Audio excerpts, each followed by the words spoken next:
group work, right? And you may actually catch some of these folks too in the process. See, right? Again, you can see I'm going to hop around a lot here because these categories, as you already know, this is a flawed kind of approach in some ways, right? I'm trying to be honest about it. But I still think it has benefits because you're going to be catching these learning styles one way or the other. So have these folks talk to each other in groups, teach each other the song, maybe then do skits, whatever. But that's a pretty good way to do it. And making it fun is really good for you because that's going to be reflected on your teaching evaluations. That's what I'm starting to get into, right? How about you visual folks? Working from the video. Okay. We got a demo video. With pictures along the way. Oh, so like step by step freeze frames. Both kinds of, yeah. Okay, pretty good. Now, anything else? That's pretty fancy. Now wait a minute. Notice we skipped one thing, right? But we can imagine. The auditory folks are just going to explain this, right? What are you visual people going to do? We're going to compare. Beautiful, right? See what a great idea? You know that these students, and look, people, all your students are visually aware, right? What do they stare at 25 hours a day? What do I stare at 18 hours a day at the computer screen?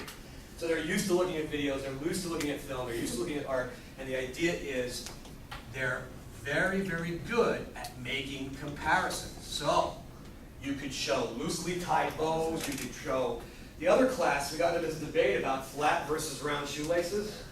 I guess round shoelaces are really hard to keep in bows. See what you learn? So this idea, but this plays on their skill, right? And you can set this up in many different ways. And again, you can use media, you could do this with, you know, what do we all grow up learning, right? Oh, I'm going to date myself again. Anybody remember where Morgan Freeman started, the actor Morgan Freeman, who he was? There was a show called Electric Company. It was the grown-up version of Sesame Street, and they took the song, "One of These Things Is Not Like the Other." You remember that one? You guys didn't watch Sesame Street? I had a younger, my brother's 13 years younger, so I had to watch it with him, right? So I learned a lot.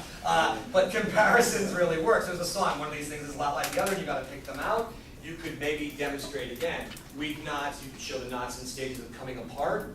You could do it very subtly, you could do it in a video, you could probably do it obviously with stills. But the idea is, this skill with visual folks is really powerful. Let them use it, right? Because they can prosper from it. And they're going to give you credit for helping them prosper from it. And that's important. I'll get back to that again. Okay, visual auditory. They have it all, right? So what would you folks do to at least make this interesting? Well, actually, we talked about incorporating basically the same thing as visual, which was have a video demonstration. Okay. But to kind of spice that up a little bit afterwards to get some interaction was to possibly use the blackboard or whiteboard to maybe like draw an outline, like together. Good. Okay, yeah. So of kind of like going back to the steps so that they understand like what the steps are of tying a shoelace. And we thought also there's different ways of tying a shoelace, so you'd have like different videos to show.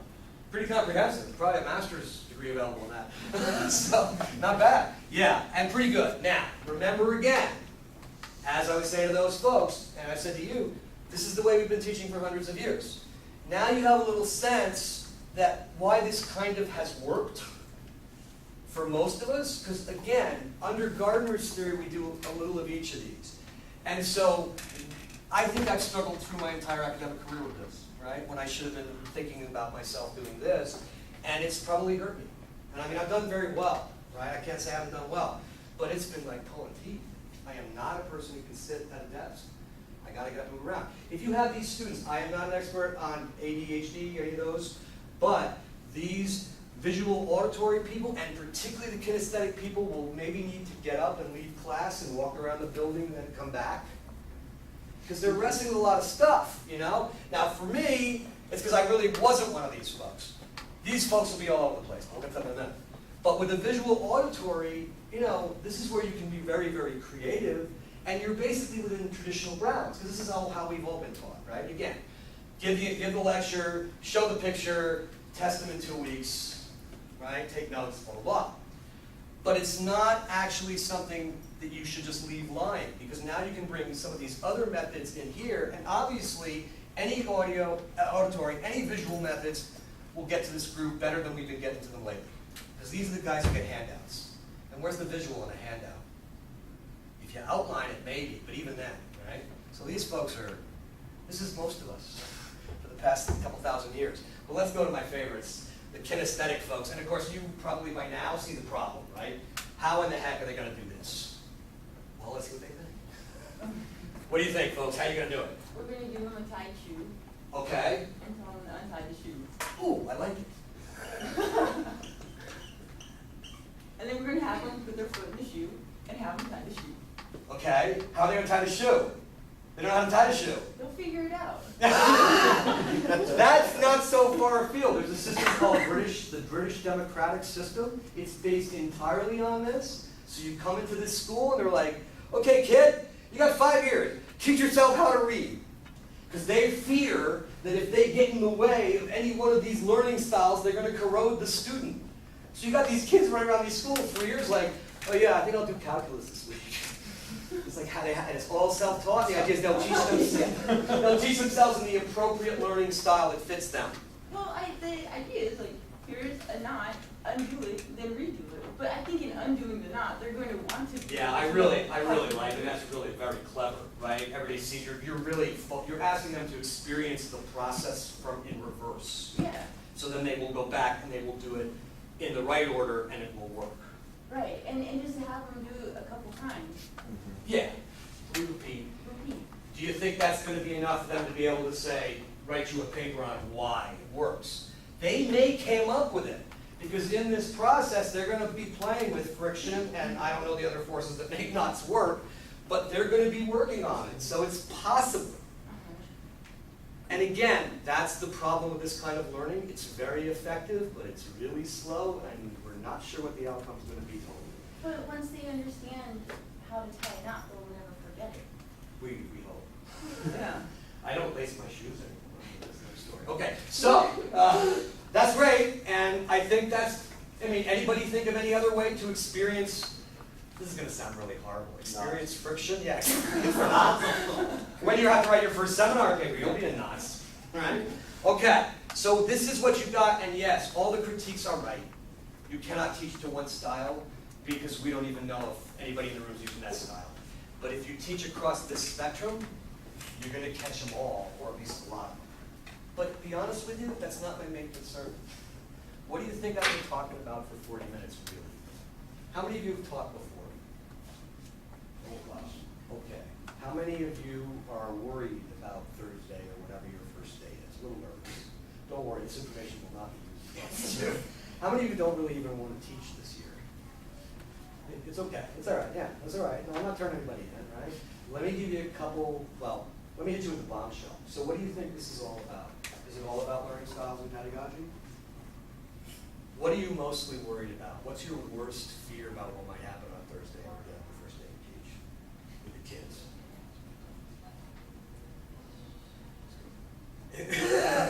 I don't get many people to admit it. Go ahead. Just like completely mess up and not teach them anything. Okay?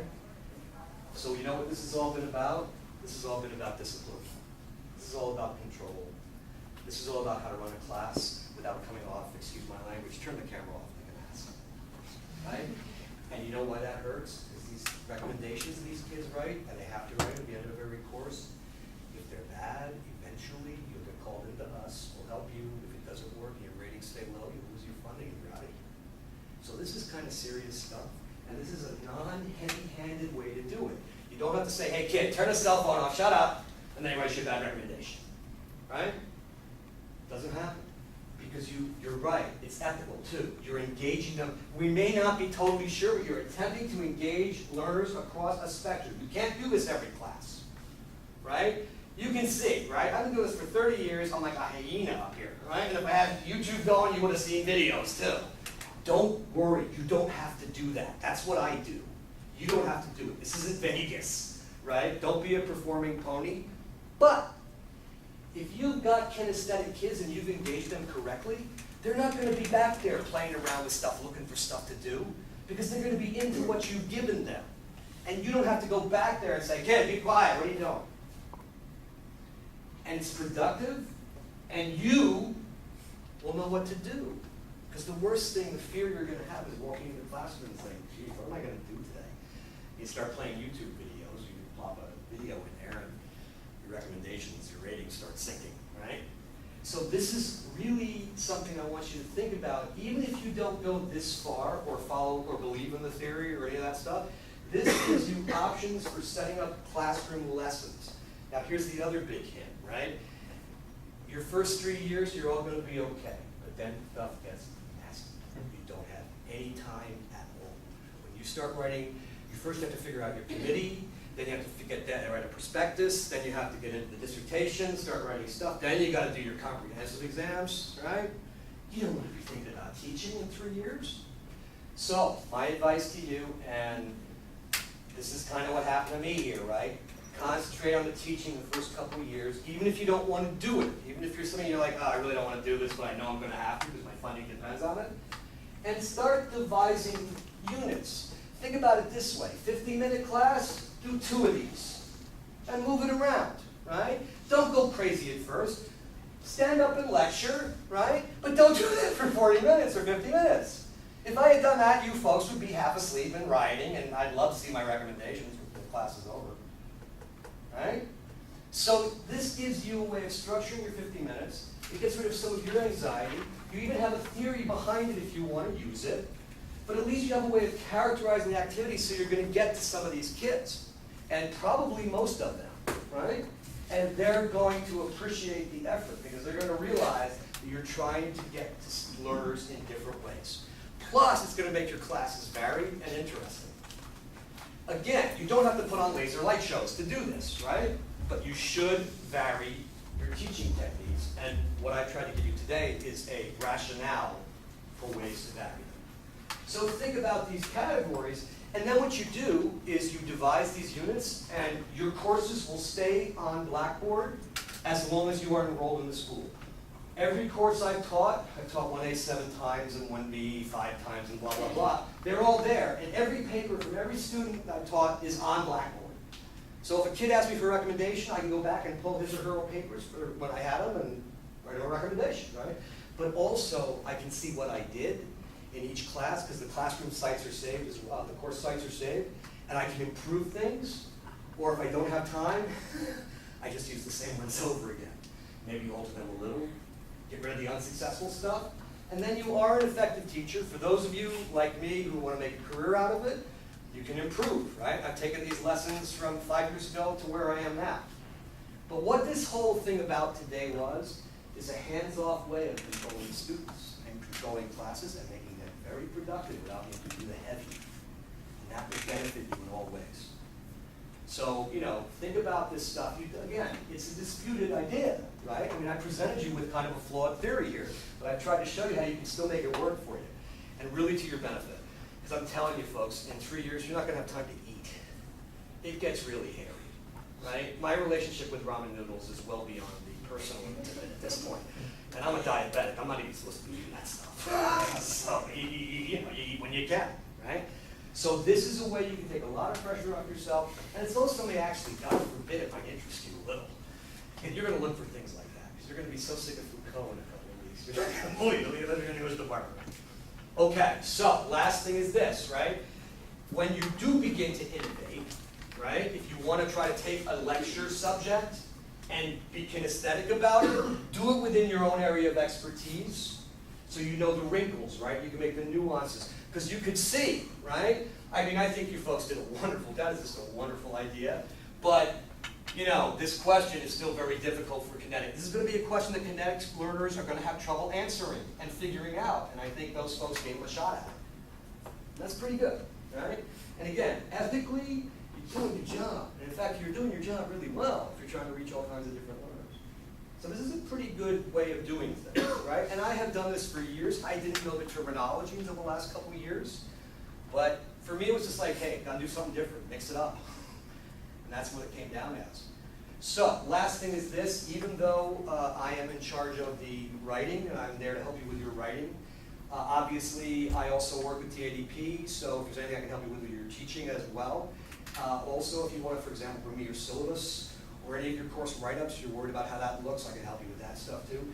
But primarily for the rest of the year, again, available to help you with your graduate writing, whatever it may be. So I hope you will think of me as a resource, maybe in both those areas, and please come see us, and we'll do anything we can to make your time here better, because we've all been through it. That's the thing, 6 of us, we've all been here for 5 and 6 years, so we know some of what's coming for you, and we're trying to prep you for it. Any questions before we move on?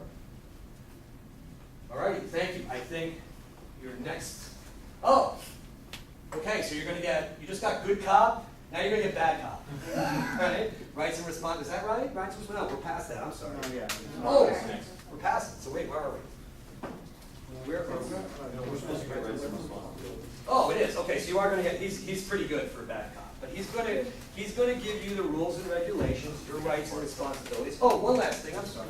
If you have a hunger to do this, I'm sorry, I better do this correctly, right? For you auditory learners, here's one book on teaching I will recommend to you. There are hundreds in that second floor section of Rivera. This is for the auditory folks. This is the Spectrum of Teaching Styles from Command to Discovery. And the subtitle is really interesting, from command. This is the knowledge, this is, you're visual, you're looking at the cover, I know. This is knowledge, I shall dispense it, you shall memorize it, and you shall repeat it to me in 2 weeks' time. Right? That's a command style. That's a discovery style. Right? Think of it as a spectrum, how much control you exert. Although as he says what I say, which is structure can be discipline, right? This is structure to your classes, it's also discipline. For you visual people, there it is. His name is Louis Kamastin, he's a sociologist actually. And for you kinesthetic people, I'll leave the book so you can play around with it. But that's one, I've been looking at this book for this is 3rd edition, I've looked at this book for about 20 years. So I keep going back to it, so it's pretty good. But you may find others you like. Don't go crazy, right? Don't go crazy, unless you're an education person. Alrighty, so again, I hope you think of me as a resource, and I will send you the bad copy to you in a minute. I think you actually have a minute. Yeah. All right, thank you, everybody.